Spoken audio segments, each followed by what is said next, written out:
அரசு உயர்நிலைப்பள்ளி குமுத்திவெளியில் 8ஆம் வகுப்பு படிக்கிறேன். எங்கள் ஸ்கூலில் எஸ்ஐடிபின்னு ஒரு ப்ராஜெக்ட் கொண்டு வந்தாங்க. அந்த ப்ராஜெக்டில் நாங்கள் ஒரு குரூப்பாக இது பண்ணி நாங்கள் ஒரு ப்ராஜெக்ட் கண்டுபிடிச்சிருக்கோம். அந்த ப்ராஜெக்ட்காக எங்கள் வீடுகளில், அப்புறம் எங்கள் ஸ்கூலில், அப்புறம் எங்கள் டீம் மெம்பர்ஸ்கிட்டையெல்லாம் கேட்டு நிறைய ப்ராஜெக்ட் கண்டுபிடிச்சோம். அந்த ப்ராஜெக்டில் ஒரு ப்ராஜெக்ட் தான் இந்த ப்ராஜெக்ட். இந்த ப்ராஜெக்டோட பேர் வந்து ஆட்டோமேட்டிக் வாய்ஸ் வீல்சேர். இந்த ப்ராஜெக்ட் மூலமா நம்மளுக்கு என்ன கிடைக்கும்னா, இப்போ கை கால் இல்லாதவங்கனால எங்கேயுமே போக முடியாது, வர முடியாது, ஒரு இடத்துக்கு போகணுன்னா கூட ரொம்ப இதாக இருக்கும். அதனால் இந்த வீல் சேர் இருந்துச்சுன்னா அவங்க வந்து வாய்ஸில் சொல்லுவாங்க. வாய்ஸில் சொல்லும்போது இது ஆட்டோமேட்டிக்காக நகர ஆரம்பிச்சுக்கும். அது நம்ம எந்த இடத்துக்கு வேணாலும் போகலாம், எங்கே வேணால் போகலாம். இது வந்து மருத்துவமனையில், அப்புறம் ஸ்கூல் போகிறதுக்கு, காலேஜ் போகிறதுக்கு, வேலை செய்கிறவங்களுக்கு கூட பயன்படும்.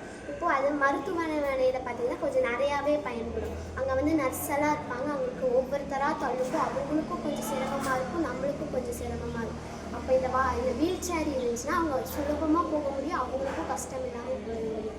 அதேமாதிரி பெரியவங்க பார்த்திங்கன்னா அவங்க சில டைம் வந்து விழுக போயிடுவாங்க. அந்த மாதிரி போகும்போது இங்கே ஒரு சீட் பெல்ட் கொடுத்துருப்பாங்க. இந்த சீட் பெல்ட் ஆட்டோமேட்டிக்காக அதுவே வந்துடும். நம்ம சொல்லணும்னு அவசியம் இல்லை, அதுவே வந்துடும். அதே மாதிரி தான் குழந்தைங்கள உட்கார வச்சு நம்ம பக்கத்து இடத்துல போக முடியாது. அப்போ இந்த வீல் சேர் மூலயமா நம்ம உட்கார வச்சுட்டு போனோம்னா ஆட்டோமேட்டிக்காக இது வந்து வீல் சேர் வந்து பிடிச்சிடும். இப்போ இந்த குழந்தைங்கள நம்ம பத்திரமா வச்சுக்கலாம். அப்புறம் வந்துட்டு இது வந்துட்டு சில இடத்துல கை ஊனமானவங்க, கால் ஊனமானவங்களாம் இருப்பாங்க. அவங்களால வந்து ஒன்று பேசினா அப்போ பேசிக்கலாம். அதுக்கு இந்த பட்டன் யூஸ் ஆகும். கை ஆனால் வாய் பேச முடியாது அப்படிங்கிறவங்களுக்கு கை வச்சு ஸ்விட்ச் பட்டன் ஆன் பண்ணி நம்ம போய்க்கலாம். இதனால் நிறைய சௌகரியங்கள் இருக்கும். பக்கத்து இடத்துக்கு போகலாம், எங்கே வேணால் போகலாம், நிறைய இடத்துக்கு போய்கிட்டே இருக்கலாம். இந்த மாதிரி பல சப்போஸ் ஆக்சிடெண்ட் ஆயிடுச்சுன்னா கூட இதை வச்சு இப்போ ஆக்சிடெண்ட் ஆனவங்களுக்கானாலும் கை போயிடும், கால் போயிடும். அப்படி இந்த இடத்துல இது இருந்துச்சுன்னா அவங்க சுலபமாக எங்கே வேணாலும் வந்துக்கலாம், போய்க்கலாம். அப்புறம் வந்து அந்த இது இருக்கும், எப்படி சொல்கிறது, இங்கே போகிறதுக்கு வர்றதுக்கு இந்த இடத்துல அந்த இடத்துல நம்ம எங்கே வேணால் போய்க்கலாம். இப்போது குழந்தைங்க, பெரியவங்க இந்த மாதிரி போகிறவங்க, ஸ்கூல் போகிறவங்கனாலனா அவங்க வந்துட்டு ஒரு இடத்துலையே உட்காந்துருக்காங்க, படிக்க முடியாது, எழுத முடியாது, எங்கேயுமே போகாமல் வீட்லேயே இருக்க முடியாது. அந்த இடத்துல இந்த வீல் சேர் ரொம்ப சுலபமாக பயன்படும்.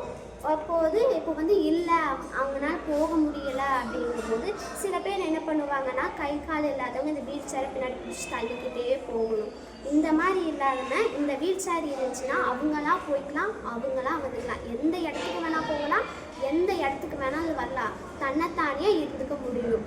இந்த மாதிரி பல இடத்துங்கெல்லாம் நம்ம போகிறதுக்கு இந்த வீல் சேர் பயன்படும். எங்கே வேணால் போகலாம். இன்னும் இப்போ காலேஜ் போகிறவங்கனாலையும் அப்படி தான். காலேஜ் எங்கேயும் போக முடியாது, வர முடியாது, ஒன்றுமே செய்ய முடியாது. அப்படி இருக்கிற இடத்துல இது ரொம்ப யூஸ்ஃபுல்லாக இருக்கும். எனக்கு வாய்ப்பு கொடுத்ததுக்கு அனைவருக்கும் ரொம்ப நன்றி.